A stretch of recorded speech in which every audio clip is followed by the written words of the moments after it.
రాబోయే దీపావళి కోసం ప్రజలు తీపి పదార్థాలు చేస్తూ ఉన్నారు. కాని రూప మాత్రం చెయ్యలేదు. రూప ఒక అనాథ పిల్ల. తనకంటూ బంధువులెవరూ లేరు.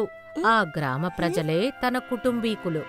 ఏంటమ్మా రూపా, ఎందుకని లోపలున్నావు? బయటికి రా, తీపి పదార్థాలు తిందు. నీకెవరు పిండి వంటకాలు పెట్టలేదా? ఎవరిస్తారో చెప్పు. పాపం ఆ పిల్లకి అమ్మా నాన్న లేరు, ఇంకా బంధువులు కూడా లేరు.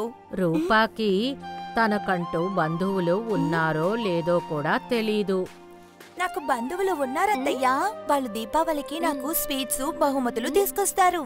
ఇదే నువ్వు ప్రతి పండుగ రోజు చెప్తున్నావు, కానీ ఇంతవరకు మీ బంధువులెవర్నీ మేము చూడనే లేదు. నేను కూడా అసలు చూడలేదు, కానీ ఆయన నాకు దూరపు చుట్టం. ఈ సంవత్సరం ఆయన ఖచ్చితంగా వస్తారు. గ్రామ ప్రజల ముందు తను ఒక అబద్ధం చెప్పింది. తనకొక విషయం తెలీదు. అదేమిటంటే చంపట్ ఒక మోసగాడు. అతను దాక్కుని ఆ అమ్మాయి చెప్పేదంతా విన్నాడు. ఇది అద్భుతం చంపట్. నీ పని కోసం పనివాణ్ణి వెతుకుంటే ఇక్కడికొచ్చావు, కానీ అనుకోకుండానే ఇక్కడ పని మనిషి దొరికేసింది. రూపా, నా బంగారం, ఎదిగిపోయావు తల్లి. నేను చూసినప్పుడు చిన్న పిల్లవి. నన్ను మన్నించు తల్లి. ఎన్నేళ్లుగా నువ్వు ఒంటరిగా బతికేశావు, కానీ కొద్దు నేనొచ్చేసాను కదా. నీ బాబాయ్తో పాటు నువ్వు వచ్చేసావు. ఇక నువ్వు ఒంటరిగా ఉండాల్సిన అవసరం లేదు. రూపాకి ఏం చేయాలో అర్థం కాలేదు, వెళ్ళాలా లేదా అని. ఏంటి ఆలోచిస్తున్నావు రూపా? నువ్వు చాలా కష్టాలు పడ్డావు. ఇక చాలు, నువ్వు వెళ్ళి మీ బాబాయ్తో సంతోషంగా జీవించు. నిజంగా ఈ బాబాయ్ ఎక్కడి నుంచి వచ్చుంటారు? కానీ మాట్లాడటం చూస్తే నాకు నిజమైన బాబాయ్ లాగే అనిపిస్తోంది. రూపా తను అబద్ధం చెప్పినట్టు తెలియకూడదని చంపట్తో తను వెళ్లడానికి నిశ్చయించుకుంది. ఈ కొత్తగా వచ్చిన చిన్నాన్న తీయటి మాటలకి రూప మైమర్చిపోయింది.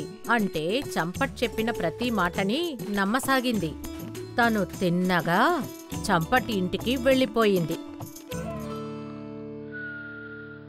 చాలు చాలు, ఇక నా వల్ల కాదు. ఇదిగో నీ మూటని తీసుకో.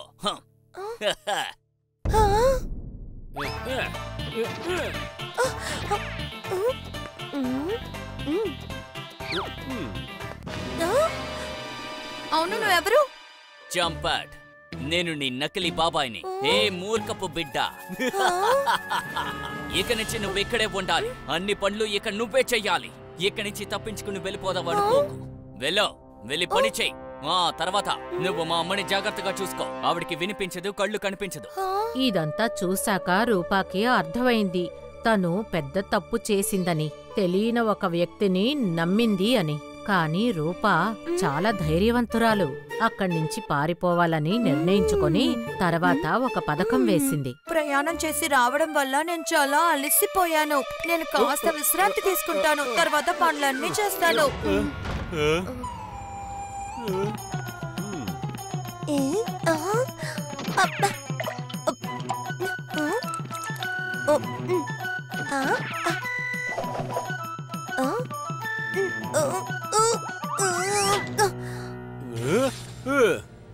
తలుపుతీ, తలుపుతీ.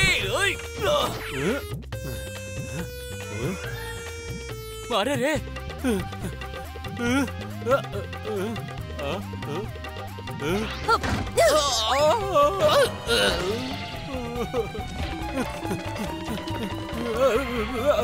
అరే, తను ఎక్కడికెళ్ళింది? ఇటువైపు ఒక చిన్నపిల్ల వెళ్ళడం చూసారా? మా అన్న కూతురు. తను ఎర్రగా ఉంటుంది, పొడుగు జడ ఉంటుంది. లేదే.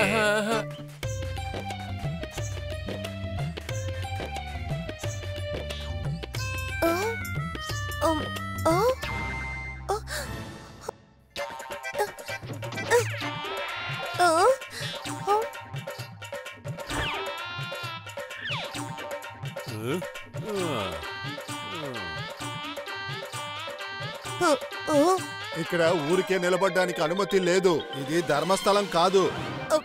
ఏదైనా పని చేస్తావా చెప్పు.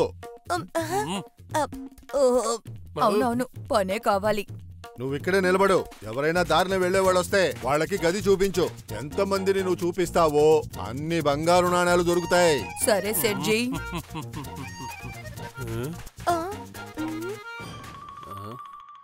చంపట్ బాబాయ్, మీకు తగిన గుణపాఠం నేర్పిస్తాను.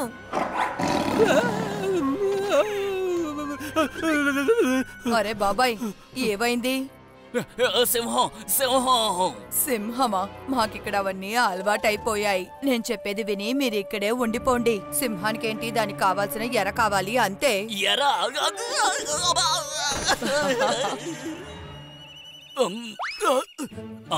సరిగ్గా చెప్పు. సింహానికి ఎరవడం కంటే రాత్రి ఇక్కడే ఉండిపోతాను. నేను ఉండడానికి చోటు ఉందా? ఆహా, నాతో రండి. ఇదే మీ గది. ప్రశాంతంగా పడుకోండి. అర్రరే, ఒక విషయాన్ని చెప్పడం మర్చిపోయాను. ఇక్కడ వెనకున్న శ్మశానం నుంచి రాత్రులైతే దెయ్యాలుస్తూ ఉంటాయి అంతే. కానీ భయపడద్దు. అవి చూడ్డానికి భయంగా ఉంటాయి, కానీ అవి ఖచ్చితంగా భయపెట్టావు. ఏంటి, దెయ్యమా?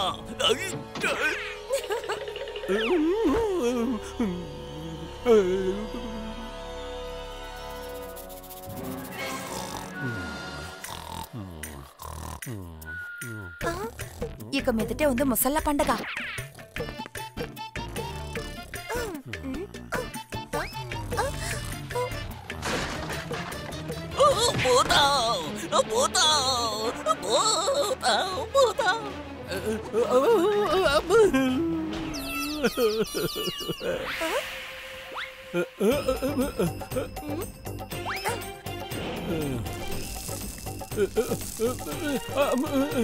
అరే ఏంటే జారుతోంది?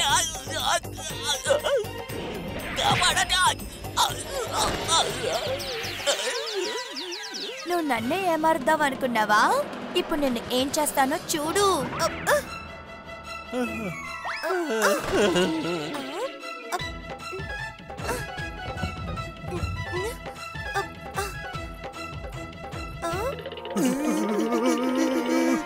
ఆగండి ఆగండి, అన్నయ్య కొంచెం సాయం చేస్తారా? ఈ పెట్టెని నేను అసలు ఎత్తలేకపోతున్నాను.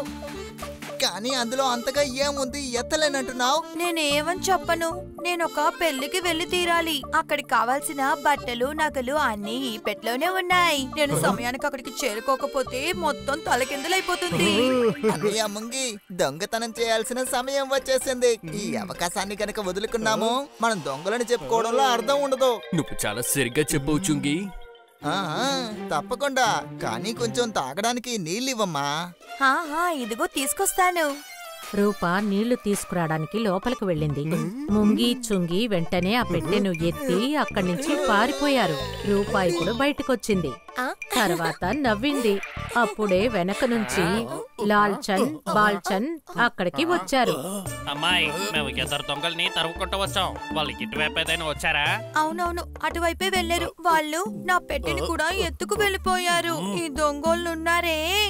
ఏంటి? వాళ్ళని పట్టుకో.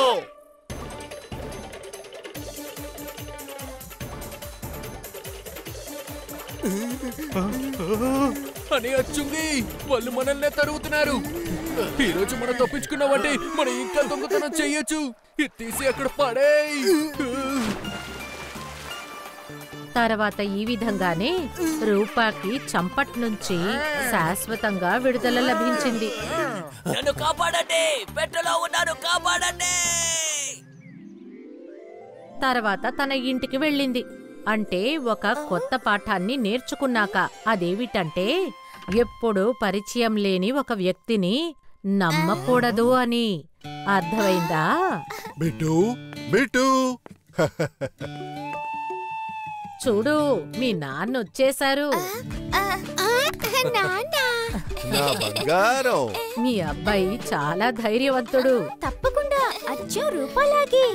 కానీ వీడిని ఎప్పుడు ఒంటరిగా వదిలేసి వెళ్ళకండి. తెలియకుండా జరిగిందమ్మా. If you like this video, subscribe to our channel Murthy Media.